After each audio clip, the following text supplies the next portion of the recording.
ನಮಸ್ಕಾರ ಸ್ನೇಹಿತರೆ, ಎಂದಿನಂತೆ ನೀವೆಲ್ಲರೂ ಚೆನ್ನಾಗಿದ್ದೀರಾ ಅಂತ ಭಾವಿಸ್ತಾ ಇವತ್ತಿನ ವ್ಲಾಗ್ ನಿಮ್ಮ ಮುಂದೆ ಪ್ರಸ್ತುತಪಡಿಸ್ತಾ ಇದ್ದೀನಿ. ಇವತ್ತಿನ ವ್ಲಾಗ್ ಅಲ್ಲಿ ಹಿತ್ತಾಳೆ ದೀಪಗಳು ಮತ್ತೆ ಹಿತ್ತಾಳೆ ಪೂಜಾ ಸಾಮಾನುಗಳನ್ನ ನಿಮ್ಮ ಮುಂದೆ ಹೇಗೆ ತೊಳೆಯೋದು ಅಂತ, ಯಾವ ಪಿತಾಂಬರಿನೂ ಬೇಡ, ಏನೂ ಬೇಡ ಸ್ನೇಹಿತರೆ.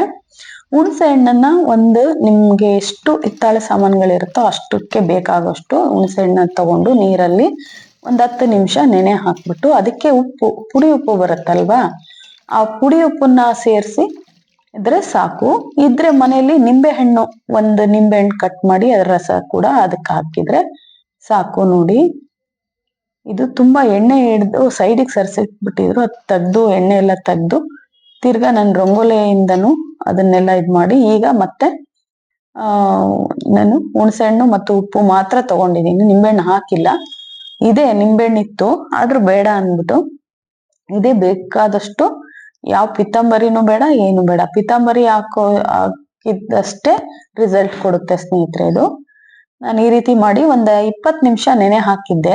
ಹುಣಸೆ ಹಣ್ಣನ್ನ 10 ನಿಮಿಷ, ಹುಣಸೆ ಹಣ್ಣು ಉಪ್ಪು 10 ನಿಮಿಷ ನೆನೆ ಹಾಕಿದ್ದೆ. ಮತ್ತೆ ಹಿತ್ತಾಳೆ ಸಾಮಾನುಗಳಿಗೆ ಎಲ್ಲಾನು ಹಚ್ಚಿಬಿಟ್ಟು ಇಡ್ಬೇಕು.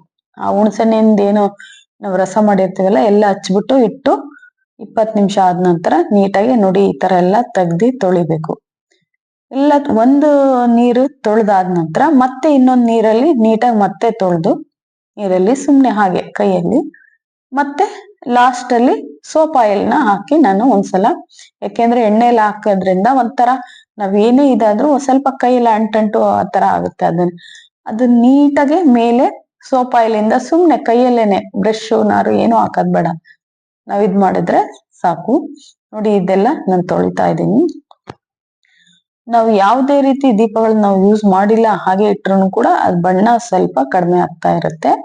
ಅದಕ್ಕೆ ಯಾವಾಗಾದ್ರೂ ಬಿಡುವಾದಾಗ ಹಿತ್ತಾಳೆ ಸಾಮಾನುಗಳನ್ನ ತೆಗೆದು, ಯಾವ್ದಾದ್ರೂ ಹಳೆ ಹುಣಸೆಹಣ್ಣು ಇಟ್ಟಿರ್ತಾರೆ ಸಾಮಾನ್ಯವಾಗಿ ಮನೆಯಲ್ಲಿ, ತುಂಬಾ ಕಪ್ಪು ಬಂದ್ಬಿಟ್ರೆ ಬಳಸೋದಿಲ್ಲ ಸಾಂಬಾರ್ಗಳಿಗೆಲ್ಲ. ಅಂತ ಹುಣಸೆಹಣ್ಣ ನಾನು ಕೂಡ ಅಷ್ಟೇನೆ, ನಮ್ಮ ಚಿಕ್ಕಮ್ಮ ನನ್ಗೆ ಸುಮಾರು 5 ರಿಂದ 10 kg ಅಷ್ಟು ಮರದ್ದು ಕೆಡವಿದ್ದು ಹುಣಸೆಹಣ್ಣ ಕಳ್ಸಿದ್ರು. ಅದೇ ಸುಮಾರು ನಾನು ಎತ್ತಿಟ್ಕೊಂಡು ಅದನ್ನ ನಾನು ದೇವ್ರ ಸಾಮಾನುಗಳನ್ನ ತೊಳೆಯಕ್ಕೆ ಅಂತ ಬಳಸ್ತಾ ಇದ್ದೀನಿ. ಹೊಸ ಹುಣಸೆ ಹಣ್ಣು ನಾನು ಅಡಿಗೆಗೆ ಬಳಸ್ಕೊಳ್ತೀನಿ. ನೋಡಿ ಆಲ್ಮೋಸ್ಟ್ ಅದೆಲ್ಲ ತೊಳೆದಿದಾಯ್ತು, ಈ ತರ ಆಗಿದಾವೆ.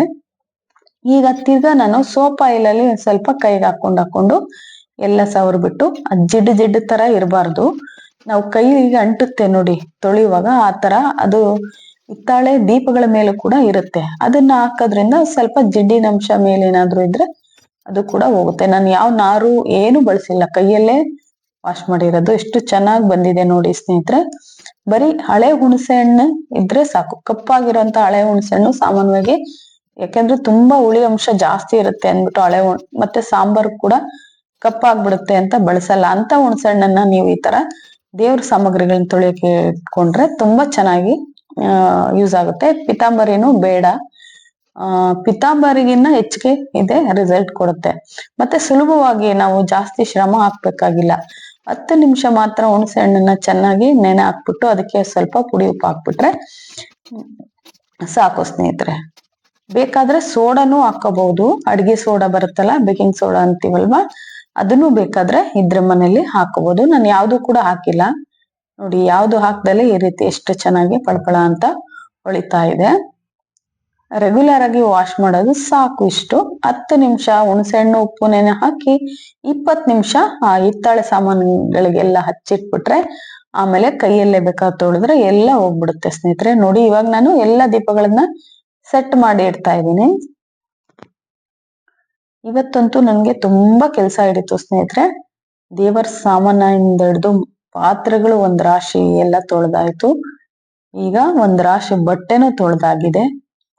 ಇದು ಕೊನೆಗೆ ಇದು ಸೆಟ್ ಮಾಡಿದೀನಿ. ತೊಳೆದು ಬಿಟ್ಟು ಇಟ್ಟು ನೀರ್ ಸೋರ್ ಹಾಕೋಕೆ ಅಂತ ಇಟ್ಟು ಹೋಗಿದ್ದೆ. ಮಿಕ್ಕಿರೋ ಕೆಲ್ಸಗಳೆಲ್ಲ ಮಾಡಿ ಇವಾಗ ನೋಡಿ ಇದನ್ನ ಜೋಡಿಸ್ತಾ ಇದ್ದೀನಿ. ಫೈನಲಿ ಜೋಡಿಸ್ಬಿಟ್ಟು ಇಡ್ತಾ ಇದ್ದೀನಿ. ಬೆಳಿಗ್ಗೆ ನಾನು ದಕ್ಷಿಣ ಸ್ಕೂಲಿಗೆ ಬಿಟ್ಟು ಬಂದವಳು ಈ ಎಲ್ಲಾ ಕೆಲಸ ಕಾರ್ಯಗಳಲ್ಲಿ ಬ್ಯುಸಿ ಆಗ್ಬಿಟ್ಟಿದ್ದೆ. ಇವಾಗ ನೋಡಿ ಇದೊಂದು ಬಾಕಿ ಇತ್ತು, ಕೆಲ್ಸ ಮಾಡೋಣ ಅಂತ ಈಗ ನಾನು ದೇವ್ರ ಮನೆಗೆ ಎಲ್ಲ ಇಡ್ತಾ ಇದ್ದೀನಿ. ನನ್ ಪುಟಾಣಿ ಕೃಷ್ಣ ನೋಡಿ ಅಲ್ಲಿ ಇರುತ್ತೆ, ಅದು ಗಿಫ್ಟ್ ಕೊಟ್ಟಿದ್ದು. ಅದ್ ಯಾರು ಕೊಟ್ಟಿದ್ದು ಅಂತ ಅಂದ್ರೆ ನನ್ ತಂಗಿ ಕೊಟ್ಟಿದ್ದು ಅದು ನನ್ಗೆ. ಅದಕ್ಕೆ ಒಂದ್ ರೀಸನ್ ಇದೆ, ಯಾವ ಮನಸ್ಥಿತಿಯಿಂದ ಅವಳು ನನ್ಗೆ ಕೊಟ್ಲು ಅಂತ ನಾನು ಹೇಳ್ತೀನಿ ಇನ್ನೊಂದ್ಸಲ, ಲೈವ್ ಅಲ್ಲಿ ಬಂದಾಗ ಹೇಳ್ತೀನಿ ನಾನು. ಲೈವ್ ಅಲ್ಲಿ ಬರ್ಬೇಕು ಅಂದ್ರೆ ಸ್ವಲ್ಪ ಟೈಮ್ ಇದೆ, ಲೈವ್ ಅಲ್ಲಿ ಬರ್ತೀನಿ ಸ್ನೇಹಿತರೆ. ಅವಾಗ ನಾನು ನನ್ನ ಲೈಫ್ ಸ್ಟೋರಿಯಿಂದ ಹಿಡಿದು ಎಲ್ಲ ನಿಮ್ಗೆ ಹೇಳ್ತೀನಿ. ಹೇಳಿದ್ರೆ ನೀವೇ ನನ್ಗೆ ಕಣ್ಣಲ್ಲಿ ನೀರ್ ಹಾಕ್ತೀರಾ ನೀವು, ಅಷ್ಟು. ಈಗ ಯಾಕೆ ಅದು ಲೈವ್ ಅಲ್ಲಿ ಬಂದಾಗ ನಾನು ಮಾತಾಡ್ತೀನಿ. ಇವಾಗ ನೋಡಿ,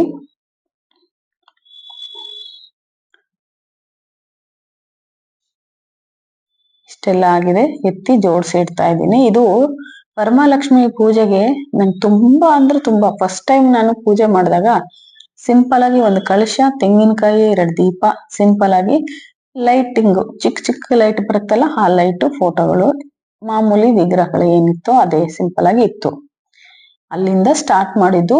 ಇಷ್ಟು ದೊಡ್ಡದಾಗಿ ಸಾಮಗ್ರಿಗಳನ್ನು ತಗೊಳೋವರೆಗೂ ನಾನು ಕಂಟಿನ್ಯೂ ಮಾಡಿದ್ದೆ. ಅದಕ್ಕೆ ನಾನು ವರಮಹಾಲಕ್ಷ್ಮಿ ಪೂಜೆಗೆ ನನಗೆ 7 ಸುತ್ತಿನ ದೀಪನೇ ಬೇಕು ಅಂತ ತುಂಬಾ ಆಸೆ ಇತ್ತು, ಅವಾಗ ತಗೊಂಡಿದ್ದು.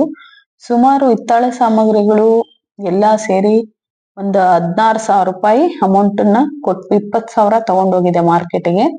16,000 ಖರ್ಚು ಮಾಡ್ಕೊಂಡು ಒಂದು ಲಾಸ್ಟ್ ವರ್ಷ ಅದು ಖರ್ಚು ಮಾಡಿದೆ. ಲಾಸ್ಟ್ ವರ್ಷ ಅಲ್ಲ, ಅದ್ರ ಹಿಂದಿನ ವರ್ಷ, ಲಾಸ್ಟ್ ನಾನು ವರಮಹಾಲಕ್ಷ್ಮಿ ಬಿಡೋಕೆ ಹಿಂದಿನ ವರ್ಷ.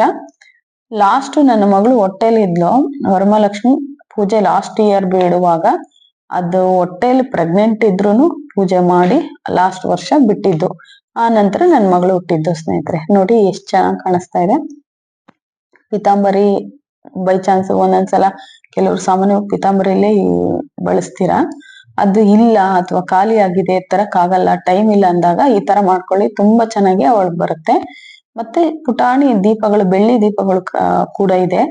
ಕೆಲವೆಲ್ಲ ಎತ್ತಿಟ್ಬಿಟ್ಟಿದೀನಿ. ಇದು ನೋಡಿ, ಎಮರ್ಜೆನ್ಸಿಗೆ ಅಂತ ಇಲ್ಲಿ ಇಟ್ಕೊಂಡಿದೀನಿ. ಮುಂಚೆ ಎಲ್ಲ ಚಿಕ್ಕ ಚಿಕ್ಕದಾಗಿ ಹಚ್ತಾ ಇದೆ ಬೆಳ್ಳಿ ದೀಪ. ಕೆಲವು ಪೂಜೆ ಎಲ್ಲ ಮಾಡಿದಾಗ ಹಚ್ಚಿದೀನಿ, ಶುಕ್ರವಾರ ಆ ತರ ಎಲ್ಲ ಹಚ್ತೀನಿ ತುಪ್ಪ ಹಾಕಿ ಬೆಳ್ಳಿ ದೀಪದಲ್ಲಿ. ಇವಾಗ ಅದನ್ನ ಎತ್ತಿಟ್ಬಿಟ್ಟಿದೀನಿ, ಯಾಕೆಂದ್ರೆ ವಾರ ವಾರ ಎಲ್ಲ ತೊಳೆದೋದ್ರೆ ಬೆಳ್ಳಿ ಸವಿಯುತ್ತೆ ಅಂತ ನನ್ಗೆ ಯಾರೋ ದೊಡ್ಡವರು ಹೇಳಿದ್ರು. ಅದಕ್ಕೆ ಯಾವಾಗ ಅವಶ್ಯಕತೆ ಇರುತ್ತೋ ಅವಾಗ ಮಾತ್ರ ಬಳಸು, ಇವಾಗ ಹಿತ್ತಾಳಿದನ್ನೇ ಬಳಸ್ಕೊ ಅಂತ ಹೇಳಿದ್ರು. ಸರಿ ಅಮ್ಮ ಅಂತೇಳಿ ಅದನ್ನ ಎತ್ತಿಟ್ಬಿಟ್ಟಿದೀನಿ. ನೋಡಿ, ದೀಪ ಮತ್ತು ಕುಂಕುಮದ ಬಟ್ಲು, ಅವಾಗ್ಲೇ ತೋರಿಸಿದ್ನಲ್ಲ ಅದು ಕುಂಕುಮದ ಬಟ್ಲು, ದೀಪಗಳು. ಯಾರಾದ್ರೂ ತುಂಬಾ ಫಂಕ್ಷನ್ ಮಾಡಿದಾಗ ವಿಶೇಷವಾಗಿ ಬೆಳ್ಳಿ ಬಟ್ಲಿಗೆ ಕುಂಕುಮ ಹಾಕಿ ತುಂಬಿಡ್ತೀನಿ. ಈ ನಾರ್ಮಲ್ ಹಿತ್ತಾಳೆಯಲ್ಲೇ ನಾನು ಬಳಸ್ತಾ ಇದ್ದೀನಿ ಸ್ನೇಹಿತರೆ. ನೋಡಿ, ಒಂದು ರಾಶಿ ಪಾತ್ರೆ ಇದ್ದು ಈ ಕಡೆ ಇದೆ, ಜೋಡ್ಸಿಟ್ಟಿದೀನಿ ಎಲ್ಲ. ನೋಡಿ, ಇದು ಸಿಕ್ಕಾಬಟ್ಟೆ ಕೆಲ್ಸ ಆಯ್ತು ಇವತ್ತು. ನೀರೆಲ್ಲ, ಬಟ್ಟೆ ಎಲ್ಲ ಒಂದ್ ರಾಶಿ 2-3 ಲೈನ್ ತುಂಬಿದೆ, ಅದ್ರ ನೀರೆಲ್ಲ ಸೋರೋಗಿದೆ, ಮಳೆ ಬೇರೆ ಬರ್ತಾ ಇದೆ. ನನ್ ಮಗಳು ನೋಡಿ ಇವಾಗ ಬಂದ್ಲು ಸ್ಕೂಲಿಂದ, ನನ್ ಮಗ ಹೋಗಿ ಕರ್ಕೊಂಡ್ ಬಂದ. ಇವತ್ತು ಮಕ್ಕಳ ದಿನಾಚರಣೆ ಅಂಗವಾಗಿ ತುಂಬಾ ಚೆನ್ನಾಗಿ ಆಟ ಆಡ್ಸಿದ್ರಂತೆ. ಸುಸ್ತಾಗ್ಬಿಟ್ಟಿದ್ದ, ಅವಳು ಮಕನೂ ತೋರ್ಸ್ಲಿದಂಗ್ ಹೋಗ್ತಾ ಇದ್ಲು. ಮಾತಾಡ್ಸಿದ್ರು. ನನ್ ಮಗ ಹೇಳ್ತಾ ಇದ್ದ, ಮಮ್ಮಿ ನಮ್ ಸ್ಕೂಲಲ್ಲೂ ಆಟ ಆಡ್ಸಿದ್ರು ಚಿಕ್ಕ ಮಕ್ಳಿಗೆಲ್ಲ ಅಂತ. ನೀರೆಲ್ಲ ಜಾರ್ ಬಿಡ್ತಾರೆ ಅಂದ್ಬಿಟ್ಟು ಎಲ್ಲ ಬರ್ಲಲ್ಲಿ ಹೊಡೆದಾಕ್ತಾ ಇದ್ದೀನಿ, ನೀರ್ನ ತಳ್ತಾ ಇದ್ದೆ. ಇನ್ನ ನೆಕ್ಸ್ಟ್ ರಾತ್ರಿಗೆ ಅಡಿಗೆಗಳು ಅದೆಲ್ಲ ಮಾಮೂಲಿ ಕೆಲಸಗಳು ಸ್ಟಾರ್ಟ್ ಮಾಡ್ಬೇಕು. ಇವತ್ತಿನ ವ್ಲಾಗನ್ನ ಈ ವ್ಲಾಗಲ್ಲಿ ಎಂಡ್ ಮಾಡೋಣ ಅನ್ಕೊಂಡಿದೀನಿ. ಈಗ ನೋಡಿ, ಏನು ಹೇಳಕ್ ಬಂದಿದ್ದಾಳೆ. ಅವಳಿಗೆ ಏನಾದ್ರೂ ಬೇಜಾರಾದ್ರೆ ಬಂದ್ ಎದುರು ನಿಂತ್ಕೊಂಡು ಏನೋ ಯೋಚನೆ ಮಾಡೋದು, ಹೆಂಗ್ ಹೇಳೋದು ಅಂತ ಆ ತರ ಯೋಚನೆ ಮಾಡಿ ಯಾವ ರೀತಿ ಸ್ಟಾರ್ಟ್ ಮಾಡ್ಲಿ, ಏನ್ ಹೇಳಿ ಅಂತ. ಹೋಮ್ವರ್ಕ್ ಏನ್ ಕೊಟ್ಟಿದ್ದಾರೆ ಅಂದ್ರೆ ಮಕ ನೋಡಿ ಹೆಂಗ್ ಮಾಡಿಲ್ಲ. ನೋಡಿ, ಇಷ್ಟು ರಾಶಿ ಬಟ್ಟೆ, ಒಂದ್ ರಾಶಿ ಪಾತ್ರೆ, ಒಂದಷ್ಟು ರಾಶಿ ದೇವ್ರ ಸಾಮಾನುಗಳು, ಬೇರೆ ಕೆಲಸಗಳು, ತಿಂಡಿ ತೀರ್ಥ ಎಲ್ಲ ಮಾಡಷ್ಟೊತ್ತಿಗೆ ಸಾಕಾಗಿ ಹೋಯ್ತು ಸ್ನೇಹಿತರೆ. ನನ್ಗಿವಾಗ ಸಿಕ್ಕಾಬಟ್ಟೆ ತಲೆನೋವು ಮತ್ತೆ ಶೀತ. ನನ್ಗ ಆಗಲ್ಲ, ಯಾಕಂದ್ರೆ ನಾನೇ ಬಾಣಿತನ ಎಲ್ಲ ನಾನೇ ಮಾಡ್ಕೊಂಡಿದ್ದೀನಿ. ಸುಮಾರು ಸತಿ ಹೇಳ್ತಾ ಇರ್ತೀನಿ, ನನ್ಗೆ ಯಾರು ಹೆಲ್ಪ್ ಮಾಡ್ಲಿಲ್ಲ ಆ ಟೈಮಲ್ಲಿ. ಒಂದು ಮಗುಗೂ ಕೂಡ ಮಾಡ್ಲಿಲ್ಲ, ನನ್ ದೊಡ್ಡ ಮಗಂಗೂ ಮಾಡ್ಲಿಲ್ಲ. ಒಟ್ಟು 4 ಜನ ಮಕ್ಕಳು ನನ್ಗಾಗಿರೋದು, ಅದ್ರಲ್ಲಿ ಯಾವ್ದಕ್ಕೂ ನನ್ಗೆ ಬರ್ಲಿಲ್ಲ. ನಮ್ಮ ಮನೆಯವರು ಪಾಪ ಬೆಳಗ್ಗೆ ಹೋಗಿ ಸಾಯಂಕಾಲ ಕೆಲ್ಸಕ್ಕೆ ನೋಡಿ ಕೆಮ್ಮು ಸ್ಟಾರ್ಟ್ ಆಗ್ಬಿಡುತ್ತೆ ನನ್ ನೀರಲ್ಲಿ ಜಾಸ್ತಿ ಕೆಲಸ ಮಾಡ್ಬಿಟ್ರೆ. ಬೆಳಿಗ್ಗೆ ಹೋಗಿ ಸಾಯಂಕಾಲ ಬರೋರು ನಮ್ಮ ಮನೆಯವರು. ಯಾಕಂದ್ರೆ ಅವರು ಕೆಲ್ಸಕ್ಕೆ ಹೋದ್ರೇನೆ ನಮ್ಗೆ ಜೀವನ ನಡೀತಾ ಇದ್ದಿದ್ದು. ಅವ್ರಿಗೂ ಬಿಡಕ್ ಆಗ್ತಾ ಇರ್ಲಿಲ್ಲ. ನಾನೇ ಮಗುಗ್ ಸ್ನಾನದಿಂದ ಹಿಡ್ದು ಮನೆ ಕೆಲ್ಸಗಳಿಂದ ತಣ್ಣೀರೇ ಮುಟ್ಕೊಂಡು ಮಾಡ್ಕೊಳ್ತಿದ್ದೆ. ಸ್ವಲ್ಪ ದಿನ ಬಿಸಿನೀರಲ್ಲಿ ಮಾಡ್ಕೊಂಡೆ, ಆಗ್ಲಿಲ್ಲ. ಪ್ರತಿ ಒಂದ್ ಕೆಲ್ಸಕ್ಕೂ ಬಿಸಿನೀರು, ಒಂದ್ ರಾಶಿ ಬಟ್ಟೆಗಳ ಮಗು ಬಟ್ಟೆಗೆಲ್ಲ ಆಗ್ತಾ ಇರ್ಲಿಲ್ಲ. ತುಂಬಾ ಕಷ್ಟ ಬಿದ್ದಿದ್ದೀನಿ ಸ್ನೇಹಿತರೆ. ಇವಾಗ ಇಷ್ಟ ದೊಡ್ಡವರು ಆಗಿದಾರ ಮಕ್ಳು, ಇವಾಗೆಲ್ಲ ಒಳ್ಳೆತನ ತೋರ್ಸಕ್ ಬರ್ತಾರೆ, ಕಷ್ಟದಲ್ಲಿ ಆಗಿಲ್ಲ. ಇವಾಗ ನೋಡಿ ಇವಳು ಬಂದು ಆಟ ಆಡ್ತಾ ಇದ್ದಾಳೆ, ಓದೋದು ಬರೆಯೋದು ಎಂತದು ಇಲ್ಲ. ಈಗ ಕೂತಿದ್ದೀನಿ, ಒಂದ್ ಸ್ವಲ್ಪ ಟೀ ಕುಡಿಯೋಣ ಅಂದ್ಬಿಟ್ಟು. ಕಾಫಿ ಕುಡ್ದು ಶೀತ ಆಗ್ಬಿಡುತ್ತೋ ಅಂತ ಹೀಟ್ ಆಗ್ಬಿಟ್ಟಿದೆ. ಅದಕ್ಕೆ ಟೀ ಒಂದೊಂದ್ಸಲ ಟೀ. ಈಗ ತುಂಬಾ ನನ್ಗೆ ಸಾಕಾಗಿದೆ. ತಿರ್ಗಾ ಇದನ್ನೆಲ್ಲ ಎಡಿಟ್ ಮಾಡಿ ನನ್ಗೆ ಮತ್ತೆ ರಾತ್ರಿ ಅಡುಗೆ ಎಲ್ಲ ಸ್ಟಾರ್ಟ್ ಮಾಡ್ಬೇಕಿದೆ ಸ್ನೇಹಿತರೆ. ಇವತ್ತಿನ ವ್ಲಾಗನ್ನ ಇಲ್ಲಿಗೆ ಎಂಡ್ ಮಾಡ್ತೀನಿ ನಾನು. ನಮಸ್ಕಾರ ಸ್ನೇಹಿತರೆ. ಮತ್ತೆ ಮುಂದಿನ ವಿಡಿಯೋದಲ್ಲಿ ನಾನು ಭೇಟಿ ಆಗ್ತೀನಿ. ನಮಸ್ಕಾರ.